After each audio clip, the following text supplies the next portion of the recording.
In 5th grade, my father got a new typewriter and he gave me his old one. And if you are a solitary, unsuccessful, only child in New York City and you were given a typewriter, you obviously write your first novel. It was about 75 typewritten pages, and it was about 3 young men, probably college age, they were to me grown-ups, who were identical triplets, young men. And one was great at athletics, at sports, one was great academically, the third was great socially, all those areas in which Madeleine was not so great. And because they were identical twins, they passed themselves off as one young man. And with their combined talents, they did very well indeed.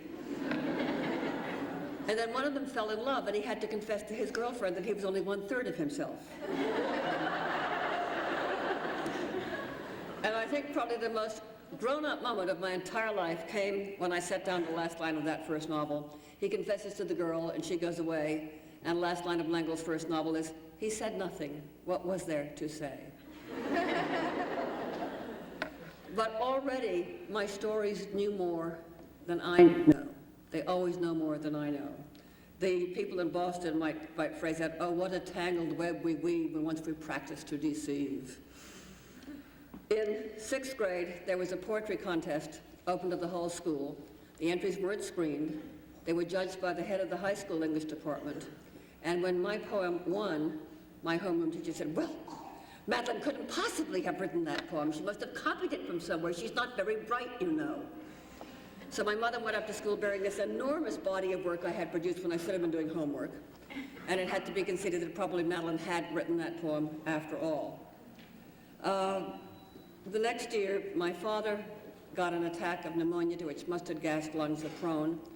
And we moved to Europe, basically because the doctors wanted him to go to Saranac, and we couldn't afford to go to Saranac. The standard of living in Europe was so much lower that we could afford to live there a lot more cheaply. Although the first place we stayed in that first summer was a chateau. And the reason it was cheap was that it hadn't been altered since the 11th century. The kitchen stove was a fireplace with a spit for oxen. I'm not sure how we managed to get meals on the table. I was only 12 and I had a wonderful summer. I wandered through those dusty rooms of that chateau, and I was the princess or the duchess or the countess in every century, and I wrote more poems and I wrote more stories and I dreamed more dreams. And along comes time for school. And what do you do with a 12-year-old? Well, it was apparent that father had to go higher into the Alps to breathe clearer air, and my parents put me in an English boarding school, an English Anglican boarding school. And believe me, that was culture shock. I was the only American. All the other little girls could get away with murder. Let me do one thing wrong. Was, "Do you want us to think all little American girls are like you, Madeleine?" In that school, we were numbered. I was number 97. I was 97 on my bed, on my chest of drawers, on my desk, on my locker, on my napkin cubbyhole, and I didn't want to be 97. Even if the teachers called me Madeleine, I wanted to be known by name. And then began my passion for naming, for knowing by name and being known by name. We live in a culture that would unname us, that would limit us to our Social Security numbers. I do not know my Social Security number. I have no intention of ever knowing my Social Security number. If anybody wants it, they can call Washington. I'm a human being, and I have a name. The first thing Adam and Eve were told to do by God was to name the animals. Can't you just hear Adam saying, "Eve, why are you calling that creature hippopotamus?" "Well, it looks like a hippopotamus." They named the animals. You don't become real until you're named. Farmers don't let children eat the animals they have named. You can't imagine eating a pig named Wilbur. So I knew then that being named was important, that being numbered was dehumanizing. Also in that school, we were not allowed any time alone, any privacy at all. I was used to my own bedroom, my own solitude. And suddenly there I was in a dorm with 5 other girls. We were allowed in the dorms only to dress and undress and go to bed. If I would lock myself in what in that school was known as the James for 5 minutes of privacy, after 1 minute, "What you doing in there, Madeleine?" And if you wanted to be private, it had to be for some horrible, perverse reason. And I'm convinced that a certain amount of solitude, of being alone, is essential for the healthy psyche. So I learned to put a force field of silence around myself in the midst of all of the noise. And in that force field, I could go on dreaming my dreams and writing my stories. Now, this was an Anglican boarding school with mandatory morning and evening prayer, read badly by one of the teachers. And we were bored, but somehow the great words of Coverdale and Cranmer and the King James translation of the Bible seeped through. We were being given great language without even realizing it. We were absorbing it and being nourished by it. I knew that I was going to have to learn to get on with my peers. Something was going to have to change. Well, what broke the ice was another negative thing. 1 in every 10 kids is born without the second teeth on either side of those 2 big front teeth. And I was one of them. And usually they just let the teeth grow together, but that would have given me a very narrow look. You can't put a fixed bridge in a growing mouth. So age 12, I had a full gold upper plate with 2 teeth on it, which I could push out and suck, which I frequently did. And of course, it was assumed that all the American girls chew gum. Well, twice a week, they called the whole school together and called roll. I don't know where they thought we were going, but they called roll. And one day, it was being taken by my most unfavorite teacher, Miss Major, the games mistress. I'll never forget the rainy days when we went to the gym, and at the end of the gym was this large rubber horse.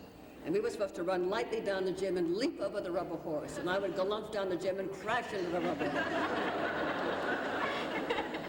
Miss Major and I did not see eye to eye. So there I was standing with my class, sucking my gold upper plate, and she saw me. And she said, "Madeleine, come up here." So I walked up in front of the entire school. Miss Major held out her hand and said, "Spit," and I spat. You have no idea what that did for me with my peers.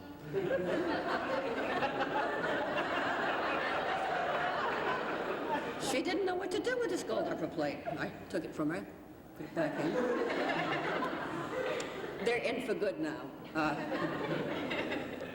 But people began to ask me to write poems about them. It was wonderful.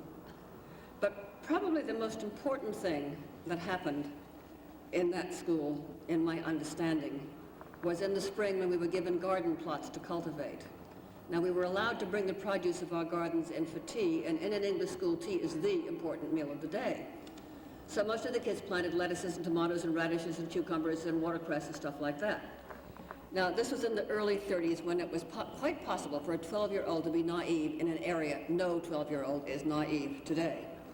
And my garden partner and I planted poppies. That's all we planted, nothing but poppies.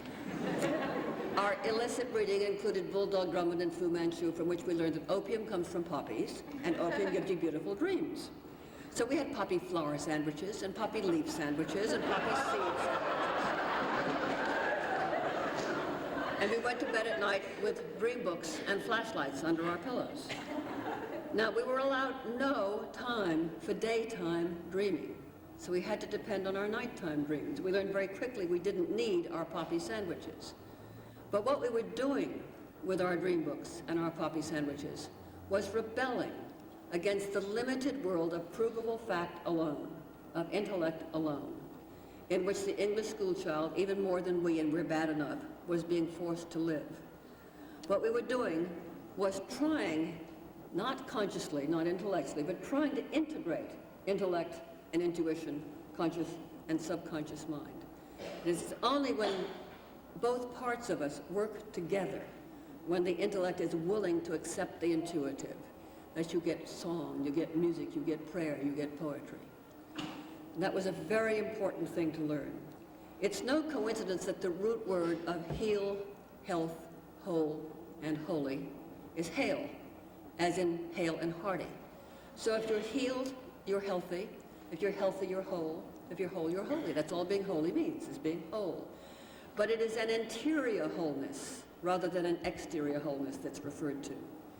If you look at Beethoven's work chronologically, as his deafness deepened, so did his music. Milton wrote Paradise Lost with its incredible visual images after he went blind. It's an internal wholeness, and holiness that we are all called on to have, but that we deprive ourselves of when we limit ourselves to what can be proved. The more deeply I think about Christianity and being a Christian, the more I understand that what we believe in is impossible. We are required to believe that Jesus is wholly human and that Jesus is wholly God, and that's impossible.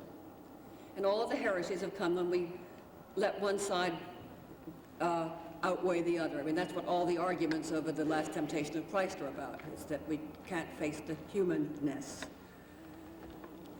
I believe in the impossible. I live by the impossible. The possible really isn't worth bothering about. It's the impossible that is glorious.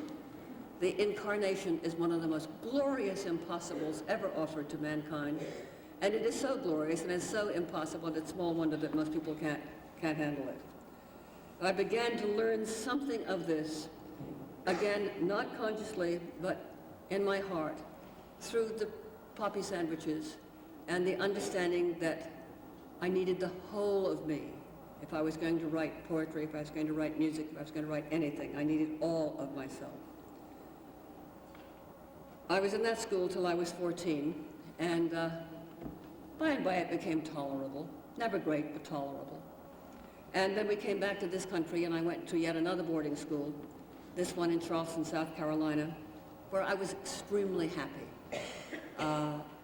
The kids would really grouse about the rules. I thought it was the freest place I'd been in. I was free to climb in a live oak tree and read Anna Karenina. If you could read Anna Karenina up in a live oak tree, I really recommend it. The piano teacher, understanding my need for solitude, gave me her studio, every Saturday afternoon. I could go there and play her records and play her piano and have that time all alone to myself. Finally, my teachers and my peers encouraged me. And it was a wonderful school. It was an amazing school, started by a woman who grew up in Charleston in a day when it was not considered nice for a young Southern gentlewoman to go to college. So she waited till her parents were dead, and then age 40-something took herself off to Smith as an undergraduate, and came back and started her school. And if Miss Mackley pointed at you, you went to Smith. You didn't play anywhere else. You went to Smith. I went to Smith. But she gave us incredible riches. Every December, we did 3 plays from the Chester cycle.